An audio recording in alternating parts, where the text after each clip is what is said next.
Here is what's been making the business headlines in sub-Saharan Africa this week. South Africa's rand slipped on Friday as fears the governing African National Congress could form a coalition with radical parties. Following this week's election world markets, at 8:33 GMT, the rand was 0.5% weaker than its previous close. Analysts attributed the local currency's weakness to the uncertainty that the coalition government could bring. South Africa's election took place on the same day that Australian mining company BHP Group walked away from its $49 billion plan to take over rival Anglo American.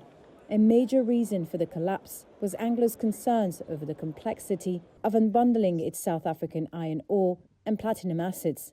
Anglo has its own plan to divest less profitable assets and focus on expanding copper output.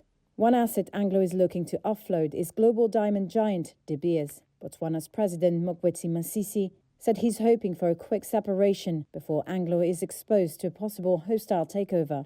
Botswana, the world's top diamond producer by value, and De Beers are preparing to launch the first phase of a $6 billion project to extend the life of the flagship Dronning diamond mine. But on Wednesday, Masisi also warned about the threat posed by synthetic diamonds to the economic lifeblood of his country, which relies on diamonds for around 40% of government revenues.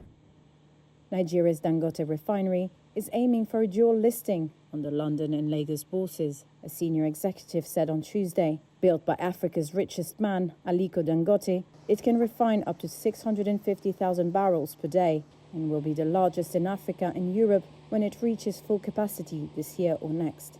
And finally, Africa's economic growth is set to accelerate to 3.7% this year and 4.3% next year, from 3.1% in 2023. The African Development Bank's president said on Wednesday, "The African Development Bank has consistently invested in infrastructure." Akinwumi Adesina expressed hope that the bank can boost infrastructure investment with IMF help.